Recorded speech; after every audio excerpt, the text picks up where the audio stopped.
Jadi kali ini aku mau cerita tentang gimana aku ngerusak wajah aku dari yang kayak gini. Jadi yang kayak gini.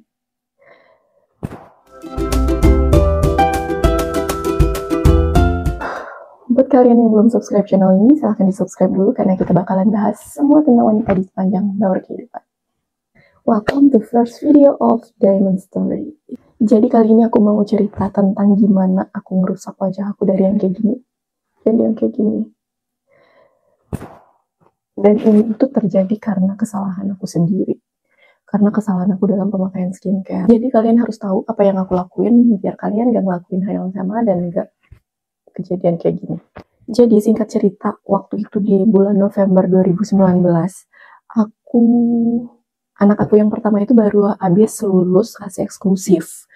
Jadi aku dari awal hamil, sekitar pertengahan 2018 itu aku mulai hamil sampai anak aku lulus ASI eksklusif sekitar lebih kurang 15 bulan aku nggak pakai skincare apapun.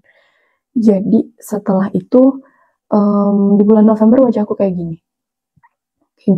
ada jerawatnya sedikit tapi itu cuma jerawat hormon gitu. Jadi aku mau coba pakai skincare biar glowing. Aku belilah skincare itu. Jadi yang aku beli waktu itu facial wash, toner, serum, sama beberapa krim, dan itu semua mereknya beda-beda. Aku beli, terus aku pakai, dan ternyata nggak sesuai ekspektasi. Jadi di bulan Desember wajah aku kayak gini. Tapi di bulan Desember ini aku belum mikir yang aneh-aneh. Aku kira, oh ini masih purging aja nih kayaknya nih. Jadi nggak apa-apa, aku lanjutin aja, pakai sampai ke Januari. Terus di bulan Januari wajah aku jadi kayak gini lagi. Lumayan mendingan, tapi yang jerawatnya itu nggak hilang sama sekali gitu loh. Waktu itu di Januari juga skincare yang kemarin aku pakai udah hampir habis, jadi aku beli skincare baru. Waktu itu aku beli toner yang ada AHA BHA-nya sama ada kayak bukan salep sih, kayak krim, tapi khusus untuk jerawat, dan itu keluarannya sama si toner tadi mereknya. Aku pakailah itu toner sama krim untuk jerawat itu. Terus di bulan Februari wajah aku jadi kayak gini. Bukannya makin sembuh, tapi malah makin parah menurut aku. Tapi aku masih mikirnya ini mungkin purging lagi deh. Soalnya aku nambah skincare baru nih, aku nambah rangkaiannya. Aku pakai terus nih sampai ke bulan Maret. Terus di bulan Maret wajahku jadi kayak gini. Jerawatnya makin parah. Dan aku mulai mikir, masa sih purging lah jadi lebih dari 8 minggu gitu loh.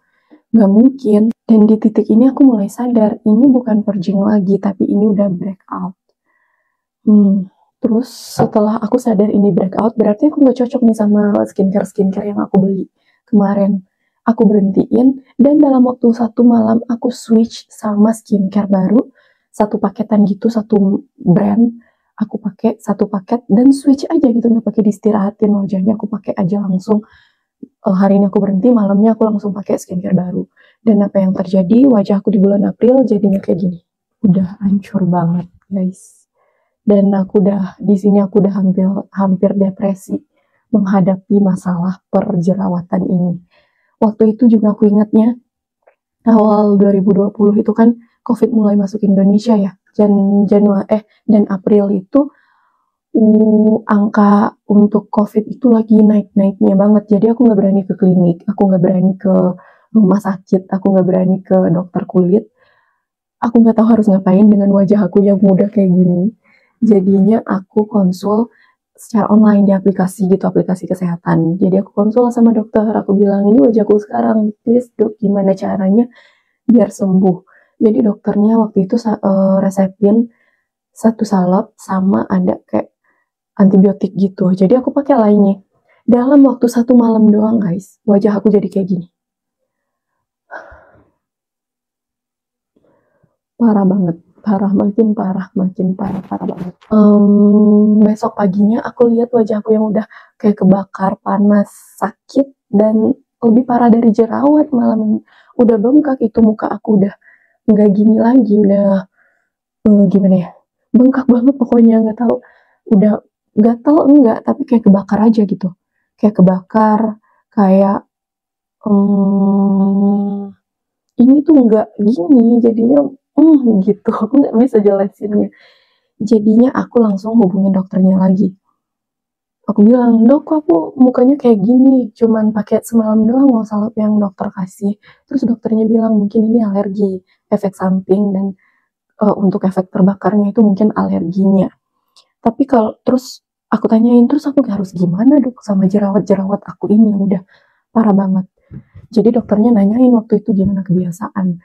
Ya kebiasaan sehari-hari aku yang memicu jerawatnya, kayak misalnya makanan, kayak apa alergi, atau gimana kebersihan tempat tidur aku, spray, sama apa rambut aku keramasnya gimana gitu, bersih atau enggak. Soalnya untuk masalah jerawat enggak serta-merta hormonal doang, mungkin ada dari gaya hidup kita, kayak misalnya rambut yang jarang dikeramas itu juga bisa bikin jerawatan. Jadi aku ceritain lah masalah aku yang sampai wajah aku yang kayak gini, itu gara-gara aku pakai skincare. Aku ceritain gimana rangkaian skincare yang aku pakai. Jadi dokternya ngomong gini, stopin semua skincare yang kamu pakai, semua. Sama salep yang aku pakai juga, yang dokter resepin itu juga diberhentiin. Jadi waktu itu aku berhentiin lah semuanya. Dokter bilang waktu itu kulit aku udah, skin barrier-nya udah rusak. Terus wajah aku juga, kulit aku juga sebenarnya tipe yang sensitif, ada alergi juga. Jadi udah, kata dokternya gini, kamu perbaikin skin barrier aja, fokus sama perbaikin skin barrier. Oke. Setelah itu ya benar-benar aku cari tahu, aku mulai belajar apa itu skin barrier, gimana cara perbaikinya, gimana cara menjaganya. Jadi aku pelajarin itu selama lebih kurang berapa lama lagi tuh. Pokoknya untuk penyembuhan aku dari yang kayak gini sampai ke kayak gini, itu aku butuh waktu lebih kurang hampir 2 tahun. Iya, 2 tahun. Hampir 2 tahun. Jadi dari pengalaman aku ini, pengalaman aku merusak wajah aku dengan skincare ini, hal yang harus kita ambil pelajarannya adalah, yang pertama, jangan suka mix skincare tanpa kita tahu kandungan atau kita paham kandungan-kandungan yang ada di dalam skincare itu. Karena mungkin saat kita pakai skincare yang beda-beda brandnya dan kita mix aja gitu, mungkin ada kandungan yang jadinya double gitu. Itu juga nggak bagus untuk kulit kita. Kayak misalnya di sini udah ada retinol nih, terus di ininya juga ada, terus kita satuin, kita pakai tanpa pengetahuan apapun, muka kita juga marah gitu. Terus yang kedua, jangan maksain hasil yang instan. Kebanyakan orang-orang yang maksain hasil yang instan itu bisa ngelakuin hal yang kayak nggak cocok nih, aku pakai seminggu ini langsung switch sama skincare baru dalam waktu semalam kayak yang aku lakuin. Itu gara-gara pengen hasil yang instan, kayak misalnya panik lihat jerawat muncul, aku mau dia cepat hilang, aku langsung ganti yang katanya bisa menghilangkan jerawat dalam waktu 1 malam. Itu nggak boleh ya guys. Yang ketiga, jangan panik. Kalau misalnya kita panik, kita bakalan ngelakuin hal-hal yang nggak kita pikirin dulu gitu guys. Kita mendingan kalau misalnya jerawat, kita tenang dulu. Dan yang keempat, jangan juga tanya sana sini.